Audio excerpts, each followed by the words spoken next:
يي منتا ويي شرطا فرعون نالك شقي أكا جمانا كمغبو ولونا أنا كصفا كجو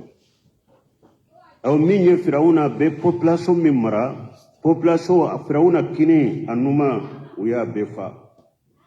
وأقبل موسى عليه الصلاة والسلام متوكئا على عصاه وما هو أخوه هارون موسى وفناي جورا كانيشي فرعون ناكا جماما أكبر بابولو أسيسلم بكبرك أنا بلمكي هارون ووقف السحرة بين يدي فرعون صفوفا دبلك لو فنان أنا كجو فرعون نيكا كصفاي وهو يهردهم ويحوسهم ويرغبهم في إجادة عملهم في ذلك اليوم فرعون باكي كلاسو درو كلاسو كو أولاكانو puru ubese ku kabara inke ado kanye chokomi ayu lana tafana kulanata ona na ayawrela tumami dabalikela nunu nana uko ayinna lana li adira in kunna nahnu liqalibina uko firauna ma yala ni awun shera musa ma sarabanyewa qala nam wa innakum ijjala min al-muqarrabin ako sarabawu yedre saradron te koy na ko ni sera musa ma sarabawu ye e pimbawu de gerenyere la awde be ke musuma mo koy aw nin kelen de sisa di ayam min kalana be jode se be prele sisa qala lahum musa kuma waylakum la taftaru ala allahi kadhiba ko halaki bawye أكنا قالون تيجي كدا على لا ويلكم لا تفتروا على الله كذبا لا تخيلوا للناس بأعمالكم إن جاد أشياء لا حقائق لها أكنا فيون دوك هذا مدون يكرو كوك فيني وتميني بس موسى بارو بداني بره منو نيري في منو جرو منو ني دبالي دو فيري تيجلين دو bere nunu mayelema juru nunu mayelema ubeke hada madew nye korokomi ubeta amare kasuru tunde tamo bunno de la oye kam go trompede akana galon tige kada alala dabalu de baw bolo na aw yo dabalu ke abake hada madew nye korokoni dabali nunu mbora ala de fe e puis fana abake hada madew nyagambi de ku trompe akana galon tige kada alala waylakum ahlaki bawe akana galon tige kada alala akana galon tige hada madawun ye koro na yo ke fayushihatakum bi azabin ala baw be halaki shiyakale akana galon tige kada alala de ka galon tige kada hada madawun na ka fendo ke hada madawun ye koro komi dafe komi betama kasurte tama na yo ke ay fayushihatakum bi azab ay yuhlikakum bi uqubati halak la بقية له على بو هلكني مني توتي تولد أكناته وغادي خاب من ترى موسى يافوي أو أكوني مغمغ فانا إيه قالون تيجي كدالة دلا وبي قالون تيجي كهذا مدون دي نيغامبي وكنا تنياي وكنا اوا على تاي اوا يبردلها ني مغمغ يه قالون تيجي فقد خاب وغادي خاب من ترى مغمغ ني قالون تيجي كدالة لا يبردلا galu galon tige kada alala ani galon tige kada hada madawna ko kelente de ka galon tige kada alala ode ka juguni galombe wote mene ka galon tige ka galon tige kada ci dewna o fana bo nofe o fana ka jugu galon toye o ko fe ka galon tige kada hada madawun toga akoy wa kanoke na yo ke ala bawbe halakide musa ba do cho dabalikela munum bu bula bengalo ala tate haqiqaw yerete mugo kam go trompe ne ka fero dila dro o ba fo de ma ko shihrul qumul aw suhr al qiyal inya de be korto hari sisa ba bandu do bolo no ba fe o ba fo ko wiri bulu ko ba yele maka ke woriye ni wuru bulu bu bolo le be bu min kalama ibe bu min kalama ile manaka ke ewa wori ye bolo ube do be fenta ko bu nen tige e nya koro abe fere ane matigewo fere dilalendo redo ani e nya be minna e nya de dabarila dabali sugu min do ba fo sihrul khumul ube sihrul khiyal o ba ke nyewdela fendo be ke e nye koro chogo ya dola kasorote ani fana hada made ni sirana fana fendo be ke nya koro chogo ya dola kasorote e kanto burusula ni mogo donna e wa so kono na la dibila iye finin kolo ye sirana nya ba fo sabe so kono ibolite bobo finin kolo mbe ke e nye koro kuma betama ni mogo nana de mi masira de nana ba fo sabe mi e ba fo ateni nya na tara kata wakati minde e ba do ko jasate me tanke esra na be kenye koro ko misade uluka dabali tunye ode o Musa yu waju Musa ka waju ko fe munnana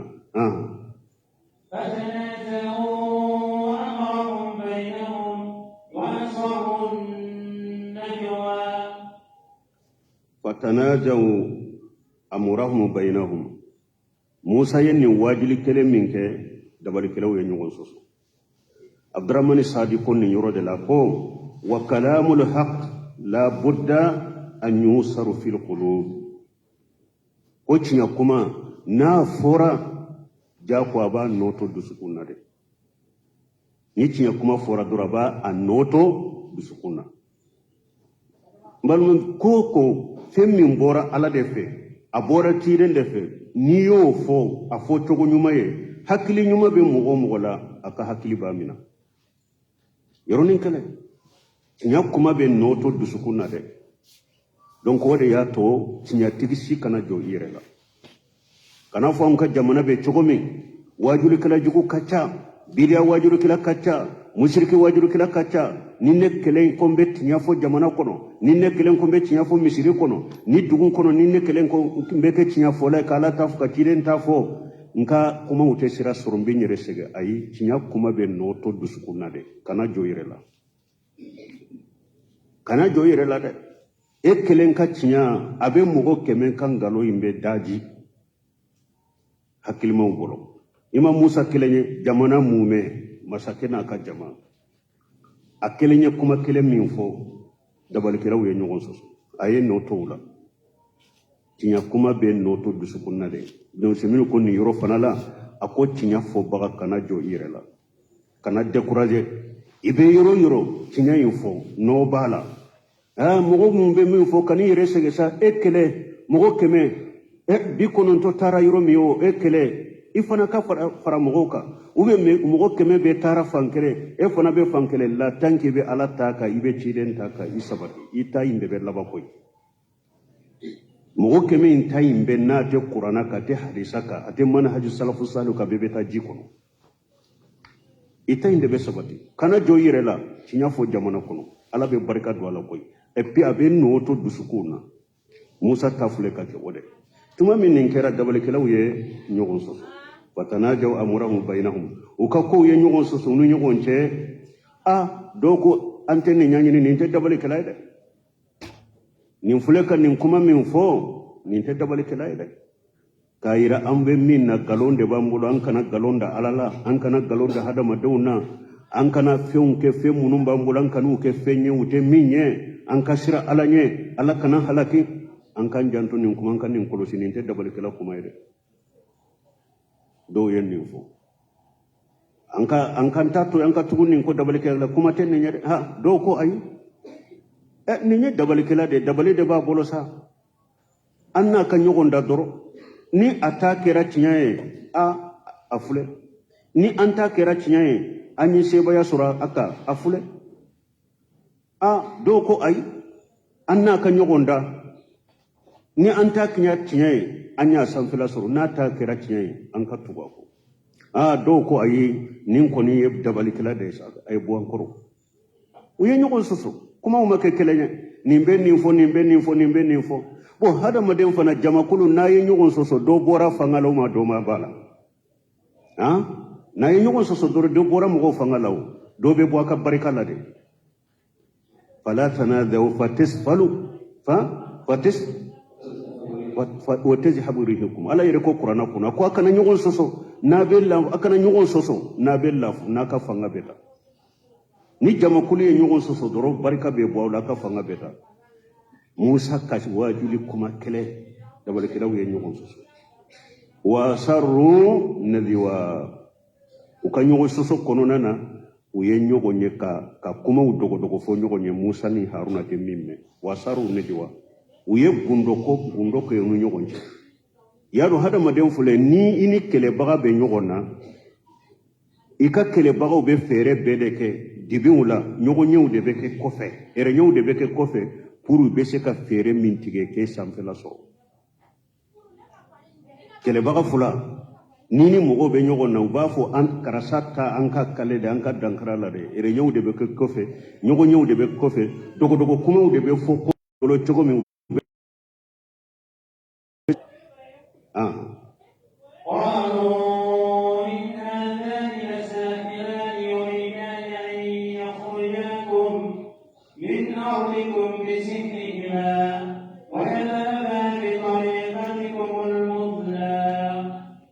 Sirikalaw ko abe komi ye dogo kuma mun fo uni nyogon ce abe siga ta Allah fule ko de fonye ni ne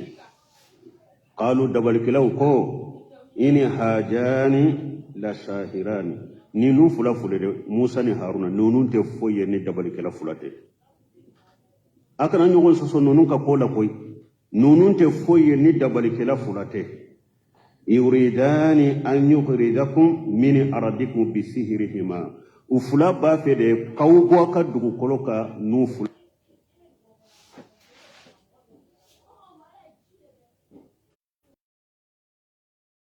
man nugo mogo bolo de mogo ka bo ika jamana kono ko nogonte de janko ni boli min kera igena de esika ko nogonte wodi ato firawuna folo ya fo jamana wuye jamana dewnye pour ka dimi Musa koro parce que ninte ko doni ni nin fora mogo ye karasa ba fe ki boy ka dugula de karasa ba fo ki boy ka jamana la de dimi bala ka dimi be bena abisi ka fere ke kasiya tigila abode ke dabal kira ufana yode fo pour population to be ka dimi Musa ni Haruna koro ni ye dabal kila fula de o ba fe kawbo aka dugu kolo de kono donc ola aw be yere jija minke wala kabara minke wala kulu fula ka dankara la akan ka wode kede uye min fo pour ka mo la dimi kasro ninye kafiru de uli ye dabal kelaw de mesilama ambe bilasirale minke jamana kola e ka dilo silamiyani limaniya de la silamiyani limaniya ika jamana kono e ka dilo fen ka ke silamiyani limaniya jamana ka silamiya be tasamfe chogomi limaniya be tasamfe chogomi hada madenka hamina koni e ka kele ka tode jamana kono ne nyawde fo ko fasende nyuma ya ubi hadisa min be fo ko hubbul watani min al imani ko kayiki ka faso kanu ko ye limaniya de ubi ko fasende nyuma ya ni e kwera faso de nyuma e faso mi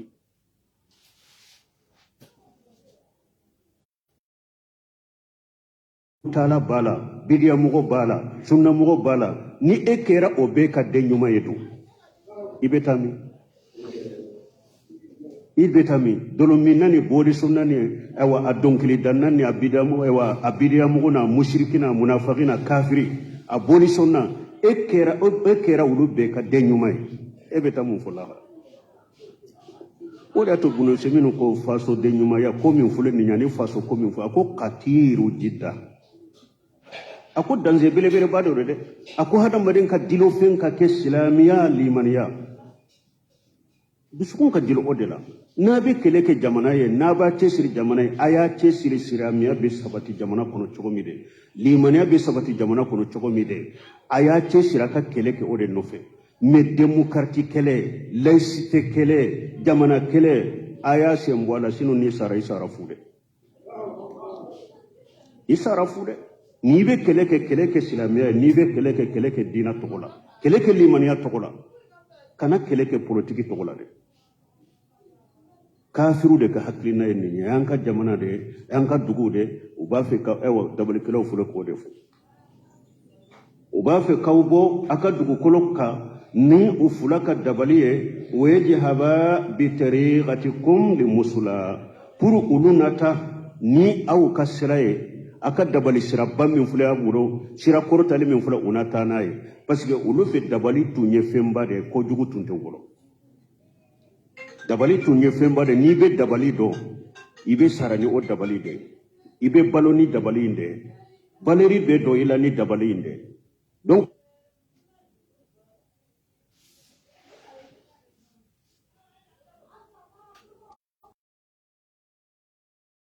aw ka dabali ko imbe tinya aka dabali min baw bolo aw tabe tinya aw be labaka tuwale de ko sisa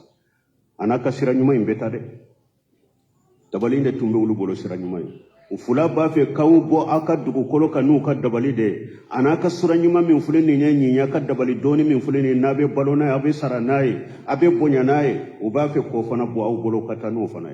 wala ayed dusuta de ayed dusuta anka bara chogonye ambese ka shama chogomi dabali kilaw yennin defo uni nyogonche فأجمعوا كيدكم ثم أتوا صفا فقد أفلح اليوم من استعلى فأجمعوا كيدكم dabali kilaw ko nyogonche fana ko ayaka feruna ka dabalun ayu fara nyogonka summa atu safa o ko fi abaka ke safa kelenya ka kan ngannew ke kelenye ayaka dusukun ke kelenye ayaka fanga ke kelenye ayaka fere bed fara nyogonka akake safa kelenye akake jamakulu kelenye ay istamiu kullukum safan wahida abeka fara nyogonka akake safa kelenye wa alqu ma fi aydaykum marratan wahidan kun fi munum ba bolo aku bebila sinya kele nayu bebila sinya kele لتبهروا لأبصار وتغلبوا هادا وأقاه donc abe minke ana bonya hada madew nye koro ninche min fulen ni ana balimake ana shegula dabal kilaw yennun defo wa qad aflaha yawman man ista'ala dabal kilaw ko nyoma ko wa bi he ni mo de kera sampe mo ye bi o tigla mo de ganyira de ayo fanado ayaka mo embe kede ni Musa de kesera amma bi ewa Musa de ganyira de naunde sera Musa ma bi ande ganyira ay minna wa minhum Musa ni aw ni min ganyira bi ni min min sanfela soro be o de ganyira de amma nahanu faqad wa'adina hada al malik al ata al jadila an ka ganye munye parce que nim masaken fule ka lahiru te anye sisa ko be sarabade di awma abansara abangira ayirela ambe ke minisirule وما هو فينال رياسة العظيمة من موسى de gagnera fana ale de be misra be kanyema yaso parce que ni ale de gagnera jama to be to ale ko sisa abi firawuna kele ana ka jamana in kanyema ya be laba ale bolo waya ale ka gagnede ni an fana de gagnera fana firawuna illahi do te ni masaka illahi do te anye ko abansara sarala saramin ka chakosobe donc o de yato dabal kelaw yenni fo no nyogonce ka nyogo encourager ka courage di nyogo ma donc an ni Musa ko ni bi ni mo mi sera minna atigire gagnera de قالوا يا موسى إما أن تلقي وإما أن نكون أول من ألقى قالوا tumami sisa uperela yae dabarkela nunu ulu dalen tumbu yerela ulu nyana mimbe Musa bolo ala tate koy afana taye dabalide berekele ute Musa taru ataye dabalide ulu dalen bu yerela ukumana kumi mugamu dalen be yerela qalu ya Musa awa ukum Musa imma an tulqiya imma sisa anyi bilika swala parce que an koni ayete se an naw ulu bolo anyi bilay ka sola na kadiye e folo ki tabila e tabila len ko fi an ban tabila way man nakuna awwala man alqa ube na kadiye ire an folo ban tabila o ko fi e bi tabila nunu fula la e de bi ka sota parce que an perelelo ulu nyana ulu de be se Musa la Musa ya tabila ulu nyen ulu be sala ulu yu tabila Musa nyen ulu be sala donc so be bolo na kadi fulo ki tabila e tabila len ko famban tabila na kadiye fana an fana ban tabila an folo ban tabila an tabila len ko fe bi tabila so bi bolo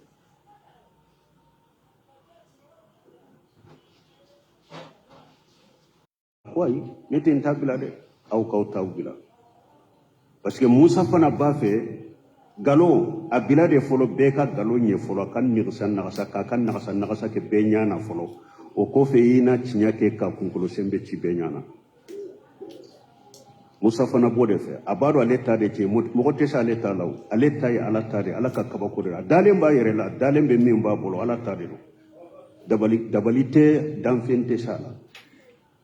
tinya galo inde galo in ka bila be nye korosi sa be ka galo nye ni beye galo nye wakati me tinya be bilaka o yekuma banne ala Musa ko bal alqu akwai au ka tawbila au folo ka tawbila naw tawbila law ko fe nabin tabila au ka tawbila fayija hibaluhum wa ishiyuhum yuqayyalu ilayhi min fihrihim annaha tash'imai uyuka jurubila anu ewa ukabbiru onana ayawre kono tuma min uyu ka juru bila fayija hibaluhum ka juru yu yeresoro wa isiyuhum anu kabbiru yukhayyalu ilayhi ubeke Musa nyekoro min sihrihim ukadabalun ubeke Musa nyekoro annaha tas'a katekum betama de kasoro dalen tumbu chokodo umabu chokoda ni eyu ye enyakoro ubeke kum betama de kasoro tetama sihrul qumuli de an sihrul qayyalu kafendo kinya koro chogoya dola zoro kasura to chogola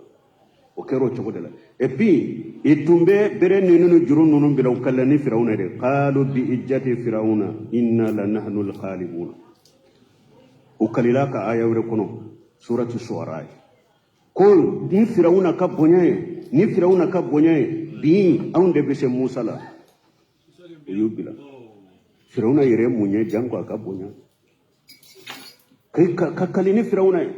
kon kalani firauna ka bonyaye kubila bi ambese Musa la ala ko chogodi ayawre kono suratul araf kono shaharu ayunan nas wastarhabuhum waja'u bisihir ajib ala yere ko suratul araf kono parce que qur'ana fulede pour aka atawsir ka se kanya yi bolo kosobede foy ka ayaw do de samaka ayaw de tawsirina ima ye dabali min fulene nye bere nunu juru nunu mayele made ala ko chogodi ayawre kono shaharu ayunan nas yemu de nya dabali uyenyu mogode nyekoloto ku nyew dabali wasarhabuhum kamu lasra kasiranya nyu dusukun kono waja'u bi sihri azim wala uyuka korte bawnati tisa uyuka korte bawnati dabalu sugu do be foyite fere ni bagabagali ema ye mori ganaw do be tromperu do be sisa ni tara nu ba fika e haklitia nu be fe mo fe fo akado hakila bandi mbe mun ke fere do de ba bolo shetane baraw abi nyu dabali naye o dabali ki nyela ba bolo ki kadu ko ka ta sede be paka boy ka hakli ciyana she pannende be bo e ka hakli ciyana nini mori e fe mo fe fo e sisa ite seka aka kumai ite seka kuma daka a ube isigile dro do ba ka kolosu inde bilate ube tama isira na ijati gira awan nimbe fe mo fe fo e sabedo e kuna nyen ni fo tawsir la dondo la do sigile mbi trefa ko o kera le yerela atara terke do de fe mori gana de rabe ni mbaraw de la ko he karasa e fana ika sabali sa foyti bolo ibe mo ko tromper dro akwa le be bo min kalama ayaka kolosu de bilata kolosu kera le nya ko mi sawbe tamade sirana aya yere fora nyon ka ko abe wuli akoy sigi fugari ni nte fo yere nye ika nyawde dabali kolosu mba choko de la ko sugu min da be kinya de la dro abe kinya ko mi abe tama ka kolosu mbi a choko de la ako ke akera yirela sihrul qiyal ube bafo asihrul qumul o de bu bolo ki ñew dabali ki baxa do be ko mori gana do be ale abe trewere de be na ci galasi kuturu ba bolo trewere ko fe ni enana dro ko yi chogo ko drabaka bolo da galasi ka na sumana ba josi na ya dai disika dro suma ya bitamina fo idusu ko ne dadilu tigi de ni nyakoy nko aka bulu suma tarfun dusuko kasoro fu fere aya dagala sideka ki hakli ci nyadro awo bo sugu de la ala fule ko de foya wi hada madun nyew dabali ka hada madun baga ko lasira kananu ka dabali ba unye ko ka biraw bila ko ka juru biraw be ke hada madun nyew ko ko be tama kasro ute tama wada to ala ko ya fayja hibalun wa ishiyuhum yuqayyalu ilayhi min sihrihim annaha tis'a o kera ko be tama kasro ute tama ne abedale ba chogola nola ye mugo de baga dro ko nyew dabali فأوجس في نفسه خيفة موسى قلنا لا تخف إنك أنت الأعلى فأوجس في نفسه خيفة موسى سرنا يا يسرنا دوغوا دسكون كرم وما دولا أما سركو بسالة لده بس موسى دالم باتالا أسرنا منا بس كأتومبي يرو منا كنه باي juru nunu nye kene ba yinfade berew ka kene ba fa le abe komi saw be tama nye kura sirana nunu ka galon kana do hada madun dusukun kono sani ade ka cinya kana ni nogo mugo ba fa ni wasara har ni fe ngofe nana ni ko sante fe ngore laje abe kana sagi siyan kele kwa abe kana sagi ka bosi ewa kene ka sinya kele ka le tato ni mugo ta laje asirana udenye sina masira ku be sale la de pasigala ka cidende do ودان كان يبا بولو تسا على دونك مي اسيرنا نينغالو ينفليكا نيكسي نقصا تشومي مغو نيكورو نين كانادو مغو